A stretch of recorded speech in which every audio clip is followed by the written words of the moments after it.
was founded in 1978 when we raised our first fund, which was $16.4 million.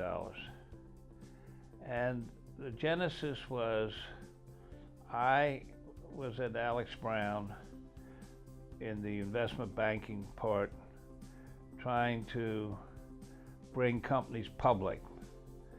And Chuck was at T. Rowe Price, part of the management of the New Horizon Fund. And so when I got a company to agree to have Alex Brown take it public, my first call was to Chuck Newhall. And I would say, Chuck, I want you to take a look at this company. Alex Brown's doing an IPO and we'd love to have you invest. So I was with Alex Brown from 65 to 78. They made me a partner of Alex Brown in 1968. And at Robert Garrett, I joined in 1962. So when we started, we had the three of us. Dick was in San Francisco at 220 Montgomery Street in Arthur Rock's office. Chuck and I were here in Baltimore. We started in the Oddfellows Hall, which is down on Cathedral and Saratoga Streets. We were able to convince T. Rowe Price to invest in the fund, and they got part of the carried interest. And the other major investor was a group in New York called Landmark Venture Partners.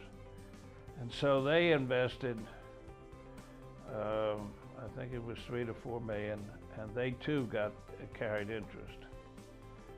Now the carried interest is basically we were 2 and 20, a 2% management fee and a 20% carried interest. And that means after we return capital to the limited partners, the general partners receive 20% of the residual.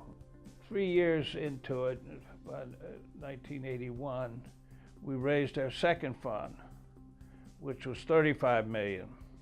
The first fund started paying out in the 5th year, and we returned capital, and the ROI was positive. It was single digits, but it was a good start. And in our second fund, we were very fortunate to get the endorsement of John Riddell, who was at INA in Philadelphia, and that's a big insurance company, and they became the lead investor. And I was with NEA for 25 years halfway through NEA 10. And so we went from 35 million in Fund 2 to 125 million for Fund 3. And then I think we went to 250 million for Fund 4. It was apparent to my partners that I was good in sourcing deals, but I didn't know much about the operations of how to run a software company. So they looked around and found Art Marks, who had been with Geisco, General Electric Information Systems. And so about 5 years into it on Fund 3, Art came in as a general partner, and he took my position as the director of SoftSwitch and Data Language, which later became Progress Software. Both of those companies were very successful, and I was the one who initially made the investment. I retired after 25 years in 2003. As I say, we were on Fund 10 then. The only fund that we had a negative return was NEA 9. So all the other funds were positive. In the course of time, we went from being an investor in just emerging growth companies that were private and needed venture backing, and then we expanded. We never went into the buyout business. I mean, we were strictly expansion capital. Subsequent to my leaving, a lot of other partners have come into the Menlo Park office because the West Coast office was moved out of Arthur Rock's office and moved down to Sand Hill Road in Menlo Park.